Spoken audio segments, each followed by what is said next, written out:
오늘 말씀 우리 함께 봉독하도록 하겠습니다. 오늘 말씀 전도서 2장 1절에서 11절 말씀까지 제가 말씀을 봉독하도록 하겠습니다. 나는 내 마음에 이르기를 자 내가 시험 삼아 너를 즐겁게 하리니 너는 낙을 누리라 하였으나 보라 이것도 헛되도다. 내가 웃음에 관하여 말하여 이르기를 그것은 미친 것이라 하였고 희락에 대하여 이르기를 이것이 무슨 소용이 있는가 하였노라. 내가 내 마음으로 깊이 생각하기를 내가 어떻게 하여야 내 마음을 지혜로 다스리면서 술로 내 육신을 즐겁게 할까?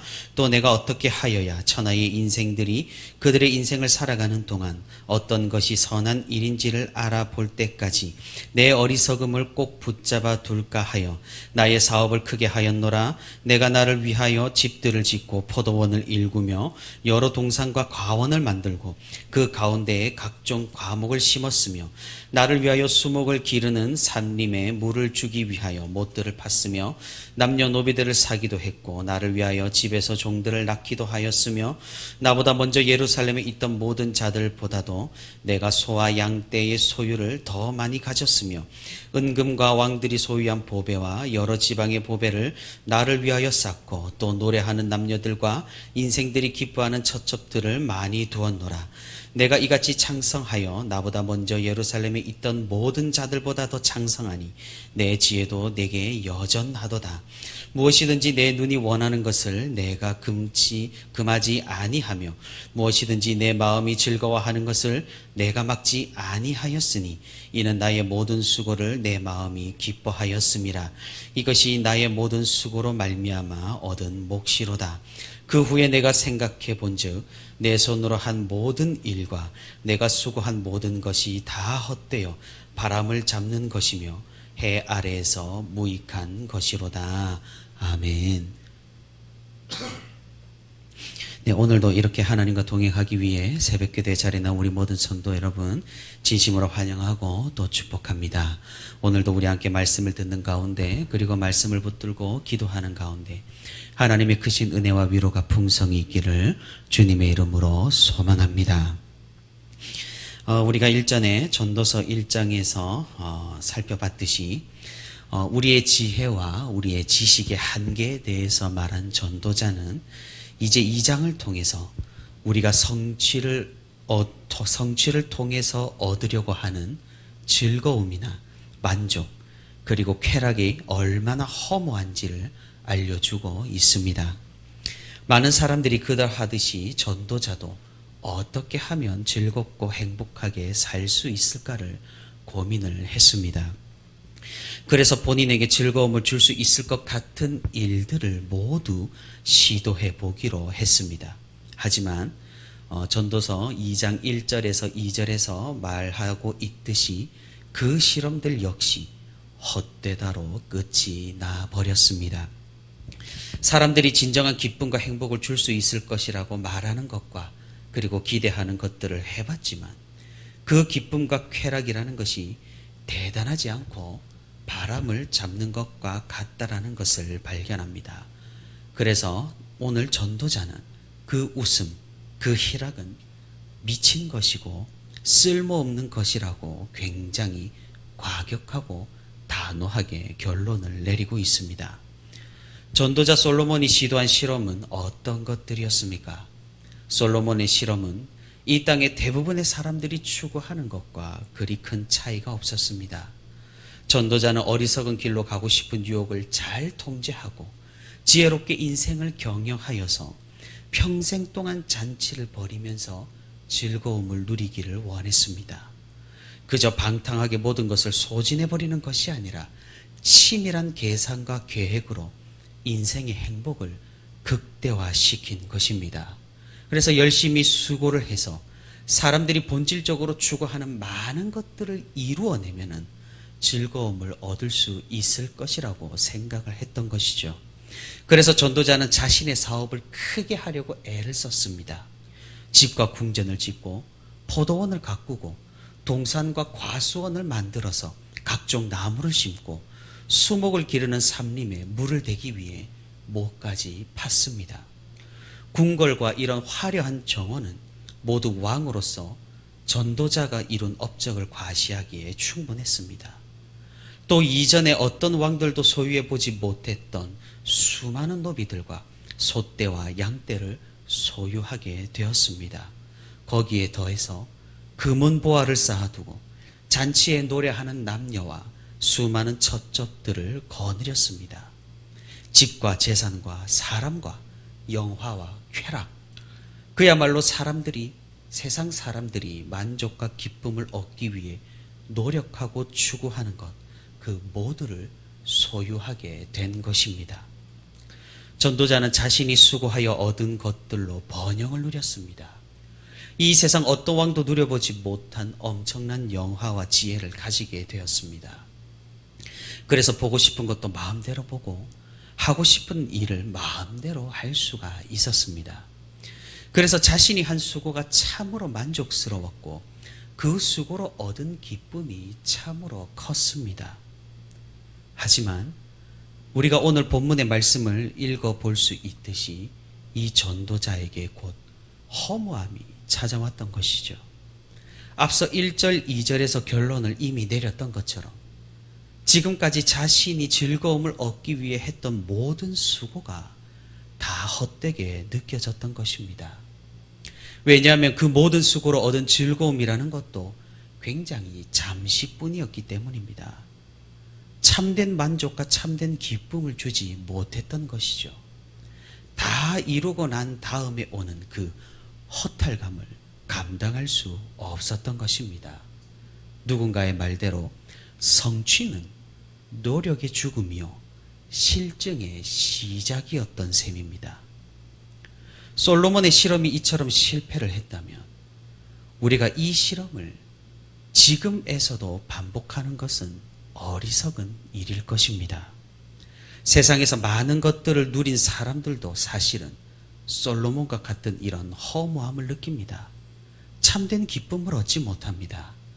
사람들은 이를 깨닫지 못하고 계속해서 이런 성공한 사람들을 멘토로 삼고 모델로 삼아서 이런 삶을 꿈꾸고 추구하고 쫓아다닙니다. 하지만 성취를 해본들 솔로몬과 같이 허무함밖에 남아나질 않습니다. 세상은 우리를 기가 막히게 속입니다. 저 황금의 궁전에 행복이 있는 것처럼, 저 쾌락의 산에 즐거움이 있는 것처럼, 저 권력의 탑 꼭대기에 즐거움이 있는 것처럼 말입니다. 우리는 속아서는 안 되는 것이죠. 우리는 오늘 이 솔로몬의 결론에 주의를 기울여야 하는 것입니다. 우리가 잘 아는 사도 바울도 솔로몬 못지않게 자랑할 것이 많은 사람이었지만 빌립보서 3장에 보면 그도 바울도 솔로몬과 같은 결론을 내린 것을 읽어볼 수가 있습니다.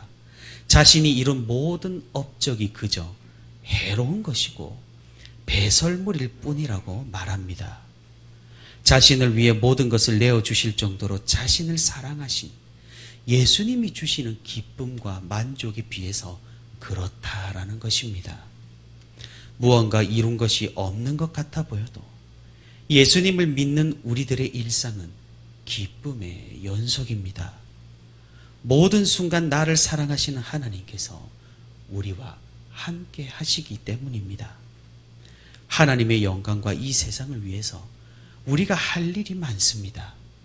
우리는 바로 이 일상의 기쁨을 놓치지 말아야 하는 것입니다. 오늘 본문의 히브리어 원어로 살펴보게 되면은 솔로몬은 오늘 본문에서 나를 위하여라는 표현을 4절과 9절 사이에 9번이나 사용하고 있는 것을 살펴볼 수가 있습니다. 이것은 무슨 의미일까요? 우리 인생이 솔로몬처럼 나를 위하여만 살다가 지쳐 허무해지는 그런 인생이 아니라 하나님께서 허락하신 우리의 가족들과 이웃들을 섬기고 하나님께서 베풀어 주신 인생의 일상을 만끽하며 참된 기쁨을 누리는 삶을 살아야 한다라는 것을 이야기해 주고 있는 것입니다. 사랑하는 성도 여러분, 우리의 삶은 어떠합니까? 따분합니까? 아니면 즐겁습니까? 보람차고 기쁨이 넘칩니까? 아니면 끝없는 갈증 속에서 여전히 헤매고 있습니까? 무엇을 해야 즐겁고 행복하게 살 수 있을지 우리는 어쩌면 이미 정답을 알고 있습니다. 세상이 주는 것으로 우리는 만족을 느끼지 못합니다. 우리는 그리스도 안에 있을 때, 하나님의 말씀에 순종할 때, 창조주 하나님과 동행할 때 참되고 완전한 행복과 기쁨을 누리게 되는 것입니다. 이것이 바로 피조물의 숙명이고 피조물의 운명입니다. 우리가 예배 가운데서 하나님을 만나는 기쁨을 누릴 수 있기를 바랍니다. 마음이 왜곡되어 있다면 아무리 좋은 예배도 자신의 이기성을 충족시키는 타락한 예배가 되어버릴 수 있습니다. 하나님 앞에서 바르게 드리는 예배 가운데, 우리가 그 일상의 예배 가운데, 반복되는 예배 가운데라고 할지라도 참된 기쁨을 그 안에서 누릴 수 있기를 바랍니다. 또한 우리가 찬송과 기도 그리고 말씀 가운데서 하나님을 깊이 체험하고 느끼는 행복을 또한 누리기를 바랍니다. 그리고 마찬가지로 사람들을 돕고 살리는 일에서, 그리고 하나님 나라를 확장해 나가는 것에서 얻는 보람과 기쁨을 누릴 수 있기를 바랍니다.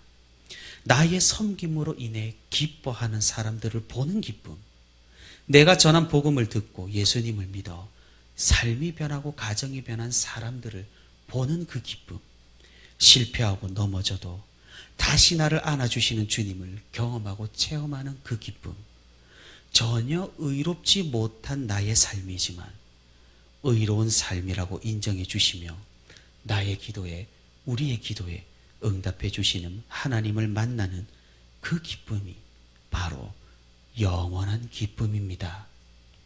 우리의 행복과 기쁨은 다른 것에 있지 않습니다. 그것은 성취하는 즐거움도 아니고 쌓여가는 기쁨도 아닙니다. 나를 위해 억만금을 쏟아붓는다 한들 그것은 결국 허무함으로 귀결될 뿐입니다.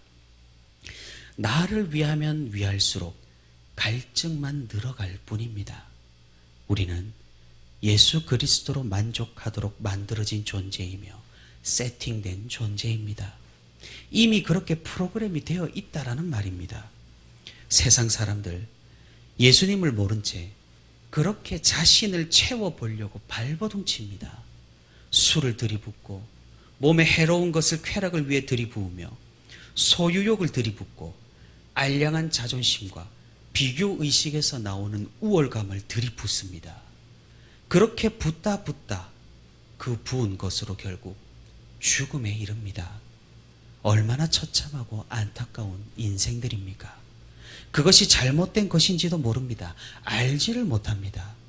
왜냐하면 세상은 계속해서 그것이 정답이라고 거짓으로 알려주기 때문입니다. 자신을 위해서만 다른 것을 부으면 결국 죽는 것은 우리 자신입니다. 우리는 오직 예수 그리스도를 부어야 살아납니다. 예수 그리스도를 믿음으로 영생합니다. 죽음과 영생은 바로 이런 공식을 가지고 있습니다. 사랑하는 성도 여러분, 우리가 예수 그리스도로 우리를 가득 채울 수 있기를 바랍니다. 내 안에 그리스도로 충만하여서 자신이 아니라 남을 돌보며 하나님 안에서 참되고 바른 것들을 하며 기쁨과 행복을 일상에서 누리는 사람들이 될 수 있기를 바랍니다. 그것이 바로 하나님께서 우리에게 허락하신 진정한 쾌락과 행복과 기쁨입니다. 이 기쁨을 발견하고 이 행복을 찾아내며 이것으로 참된 만족을 얻는 우리 모두가 될 수 있기를 바랍니다. 오늘도 세상의 다른 것으로 우리를 채우려고 사는 것이 아니라 오직 하나님 안에서 신령한 것들로 우리를 채우며 주님께서 허락하신 참된 행복과 기쁨을 삶 가운데서 발견하는 저와 우리 부천시민교회 모든 성도가 되기를 주님의 이름으로 소망합니다.